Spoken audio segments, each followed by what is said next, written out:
আসসালামু আলাইকুম বন্ধুরা, সবাই কেমন আছেন? আশা করি সবাই অনেক অনেক বেশি ভালো আছেন। তো বন্ধুরা, আজকে বানিয়ে নেবো একদম নতুন একটা রেসিপি, গাজর দিয়ে রসের টই মিষ্টি রেসিপি। তো এইটা বানাতে আমি প্রথমে গাজরের খোসাটা তুলিয়ে তারপরে এটাকে ভালো করে ধুয়ে একটা চুড়ের মধ্যে এর পানিটা শুকিয়ে নিয়েছি। তারপর এটাকে ব্লেন্ডারে পেস্ট করে নিয়েছি। একদম পেস্টটা ভালো করে নিতে হবে, পানি না দিয়ে। পানি যদি দেওয়া লাগে আপনাদের, যদি এমনি পেস্ট না হয় তাহলে একটুখানি পানি দেবে। বেশি পানি দিলে পরে এটা মিষ্টি বানিয়ে নিতে অসুবিধা হয়ে যাবে। এই জন্য এটাকে কড়াতে 2 চামচ ঘি দিয়ে তারপর ভালো করে গাজরের পেস্টটাকে ভালো করে ভেজে নিয়েছি, যাতে কোনো যে রসালো ভাবটা চলে যায়। এটা রসালো ভাবটা চলে গেলে এর মধ্যে আমি দুধ দিয়ে দেবো। তো দুধ দিয়ে তারপর এটাকে এরকম করে নেড়ে নেব, যাতে কড়াতে লেগে না যায়। আর দুধটা একটু বেশি পরিমাণে দিতে হবে। তো দুধটা দিয়ে এখানে একটুখানি পানি দিয়ে দিলাম। পানি আমি 1 কাপের মতো দিয়ে দিয়েছি। এখানে দুধ আমি 500 গ্রামের মতো দিয়েছি। 3টে গাজর ছিল, 500 গ্রামে একটু কম হবে। এখন সুজি দিয়ে দেব। দু কাপ গাজরের পেস্টে আমি 1 কাপ সুজি দিয়ে দিয়েছি, আর সামান্য একটু ফুড কালার দিয়েছি, এতে করে কালারটা সুন্দর হবে। আপনারা চাইলে এটা স্কিপ করতে পারেন। তো ফুড কালারটা দিয়ে অনবরত এটা নেড়ে নেব, যাতে কড়াতে লেগে না যায়। যখন একটা আঠালো ভাব চলে আসবে তখন এটাকে আমি নামিয়ে নেব।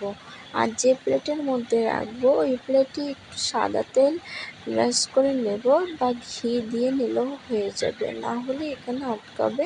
এই জন্য একটু সাদা তেল বা ঘি দিয়ে এখানে ব্রাশ করে নিতে হবে। তারপর একটু ঝুড়ি দিয়ে আমি ঢেকে দেবো, উপর থেকে একটা থালা দিয়ে দেবো। ঝুড়িটি দিয়ে ঢেকে দেওয়ার কারণে এর যে ভাবটা আছে, ভাব থেকে পানি ছড়িয়ে পড়বে গাজরের মধ্যে, ডোটা নষ্ট হয়ে যাবে। এই জন্য ঝুড়িটা দিয়েছি, এখান থেকে বাতাস বেরোবে, আর ওপর থেকে থালা দিয়েছি।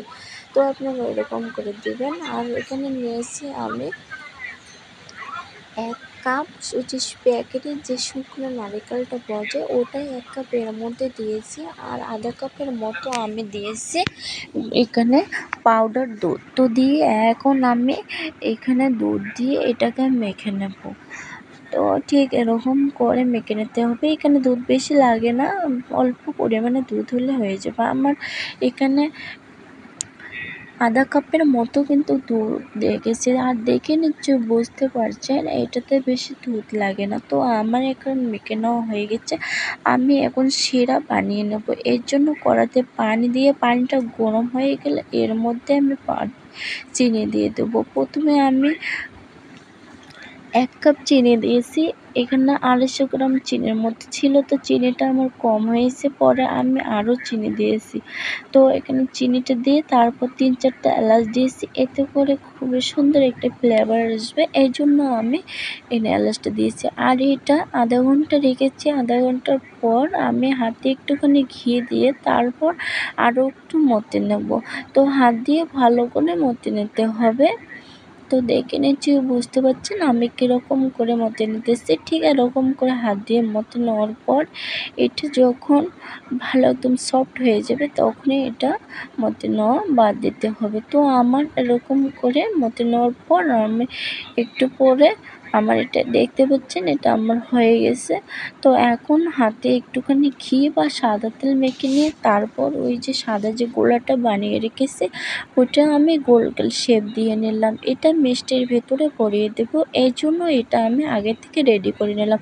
তো এইটা আমার রেডি হয়ে গেলে তারপর আমি গাজরের যে ডোটা আছে ওইটা এখন মিষ্টির শেপে গোল করে নেব। এটা অবশ্যই কিন্তু একদম সফট করে নিতে হবে। হাতে একটু সময় নিয়ে এটাকে একদম সফট করে এরকম গোল করে নিতে হবে। এটা যদি খসখসে থাকে বা এটা যদি সফট না হয় তাহলে তেলে দেওয়ার সঙ্গে সঙ্গে কিন্তু এটা খুলে যাবে। তো এরকম করে দিয়ে তারপর বাটির মতো করে আঙুল দিয়ে চাপ দিয়ে আমি বাটির মতো শেপ দিয়ে নেব। শেপ দিয়ে তারপরে এই যে গোলাটা বানিয়ে রেখেছি ওটাই এর মাঝখানে দিয়ে তারপর মুখটা বন্ধ করে দিয়ে গোল করে একদম এরকম করে মুখটা বন্ধ করে আবার হাতের সাহায্যে ঘুরিয়ে একদম গোল করে নেব। তো এইটা ঠিক এরকম করে গোল করে নেব। আর দেখতেই পাচ্ছেন কতটা সফট হয়েছে। আমি এখন দেখাবো একটা বানিয়ে আপনাদেরকে কতটা সফট হয়েছে। বানানো অনেক সহজ, ঝামেলাবিহীন আর অনেক মজাদার। এই মিষ্টিটা একবার না বানিয়ে নিলে বুঝতেই পারবেন না যে গাজর দিয়ে এত সুন্দর ও মজাদার মিষ্টি বানিয়ে নেওয়া যায় অল্প খরচে। এই রেসিপিটা বানিয়ে নেওয়া যায়। তো দেখতে দেখতে আমার কিন্তু সবগুলো মিষ্টি বানিয়ে নেওয়া হয়ে গেছে, আর আমি শিরাটা আগে থেকে রেডি করে নিয়েছি। আর শিরাটাতে যখন একটা দুটা করা লাগবে না, যখন একটু আঠালো ভাব চলে আসবে তখনই কিন্তু শিরাটা হয়ে যাবে। আর আমি তেলটা বসিয়ে দিয়ে তারপর একটুখানি ওই যে গাজরের যে ডোটা আছে ওখান থেকে এক চিমটে দিয়ে দিলাম তেলের মধ্যে। তেলটা এটা গরম হয়েছে কিনা এটা চেক করার জন্য। তেলটা আমার গরম হয়নি, এর জন্য তেলের মধ্যে তলিয়ে গেছে। এখন দেখতে পাচ্ছেন আবারও কিছুক্ষণ পরে এটা চেক করে নেওয়ার পর উপরে ভেসে যাচ্ছে। এ পর্যায়ে বুঝে নিতে হবে যে তেলটা আমার ভালোভাবে গরম হয়ে গেছে। তো তেলটা গরম হয়ে গেলে এখন মিষ্টিগুলো এর মধ্যে দিয়ে তারপর আমি এটা ভেজে নেব। তো বন্ধুরা অবশ্যই মনে রাখতে হবে তেলটা কিন্তু গরম করে নিয়ে তারপর মিষ্টিগুলো এর মধ্যে ছেড়ে দিতে হবে। যদি তেলটা গরম না হয় তাহলে মিষ্টিগুলো এর মধ্যে দেওয়ার সঙ্গে সঙ্গেই কিন্তু মিষ্টিগুলো ফেটে যাবে। তো এখানে তেলটা গরম করার পর মিষ্টিগুলো এর মধ্যে দিয়ে আমি কাঠটা কিন্তু বাইর করে রেখেছি। মিডিয়াম আঁচে কিন্তু তখন এগুলোকে ভেজে নিতে হবে। তেলটা গরম করে নিয়ে মিডিয়াম আঁচে এগুলোকে ভেজে নিয়ে তারপর আমি তুলে নেব। একদম কড়া করে এগুলো ভাজা যাবে না, এতে করে কিন্তু শিরাটা মিষ্টির মধ্যে ভালো করে ঢুকবে না। আমি দেখতে পাচ্ছি একদম হালকা করে ভেজে নিয়ে তারপর শিরার মধ্যে দিয়েছি। শিরাটা কুসুম গরম থাকতে হবে, একদম ঠান্ডা না বা একদম গরম না। শিরাটা কুসুম গরমের মধ্যে এই মিষ্টিগুলো গরমে গরমে ভেজে শিরার মধ্যে ছেড়ে দিতে হবে। তো এরকম করে একদিক হয়ে গেলে অপর দিকটা উল্টে দিয়ে তারপর লাল লাল করে ভেজে নেবে। একদম লাল লাল করে না, একটু জাস্ট হালকা ব্রাউন কালার চলে আসলেই নামিয়ে নেব। তো দেখতেই পাচ্ছেন এটা কিন্তু একদম বেশি তেলে ভেজে নিতে হবে বন্ধুরা। আর এখানে যে তেলটা দিয়েছি এই তেলটা কিন্তু বেশিটা টেনে নেয় না, তো পরে এই তেলটা আপনারা অন্য মানে নষ্ট হবে না, পরে এই তেলটা আপনারা তুলে রাখতে পারবেন। কারণ এই মিষ্টিটা ডুবোনো তেলের মধ্যেই কিন্তু ভেজে নিতে হবে, অল্প তেলে এই মিষ্টিটা কিন্তু ভেজে নিলে হবে না। তো দেখতেই পাচ্ছেন অনেক সহজভাবেই আমি কিন্তু এই মিষ্টিগুলো ভেজে নিতেছি। আর অবশেষে মিষ্টিগুলো আমার দেখতে দেখতে কিন্তু ভেজে নেওয়া হয়ে গেল। তো আমি দেখাচ্ছি ঠিক এরকম করেই কিন্তু মিষ্টিগুলো আমি ভেজে নিয়েছি।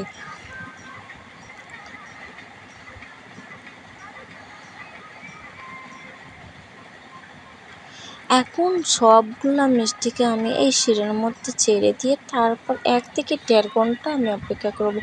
এখন শিরার মধ্যে দিয়ে সবগুলো একসমান করে দিয়ে দেবো। দিয়ে তারপর এখন দেখতে পাচ্ছেন এগুলো ফুলানো না, তেলে দেওয়ার সঙ্গে অনেকটা ফুলে গেছে। আর এখন ঢেকে রাখবে 1-1.5 ঘন্টা। 1-1.5 ঘন্টা পর ফিরে আসলাম, আর দেখতে পাচ্ছেন মিষ্টিগুলো রসে টইটুম্বর হয়ে গেছে। দেখেই নিশ্চয়ই বুঝতে পারছেন যে কতটা সুন্দর হয়েছে না, শুধু দেখতেই না খেতে কিন্তু মাশাআল্লাহ দারুণ হয়েছে। তো এখন মিষ্টিগুলো কিন্তু অনেকটাই শিরা টেনে নিয়েছে, আর একদম দেখলেই কিন্তু বোঝা যাচ্ছে মিষ্টিটা অনেকটাই নরম হয়েছে আর শিরা একদম টইটম্বর হয়ে গেছে। তো আমি একটা আপনাদেরকে কেটে দেখাচ্ছি কতটা লোভনীয় মজাদার হয়েছে। শুধু হালকা একটু চাপ দিলেই কিন্তু বোঝা যাবে। আর দেখে নিশ্চয়ই বুঝতে পারছেন যে কতটা নরম তুলতুলে হয়েছে। ভিতরে কি সুন্দর একটা সাদা কালার, আর উপরে একদম একটা লাল কালার মানে রেড কালার। তো আমি এখন দেখাচ্ছি হালকা হাত দিয়ে চাপ দিলেই একদম গুঁড়ো হয়ে যায়। তো কতটা শিরা টেনে নিয়েছি দেখতে পাচ্ছেন। আমার রেসিপি ভালো লাগলে শেয়ার করবেন। আসসালামু আলাইকুম, আল্লাহ হাফেজ।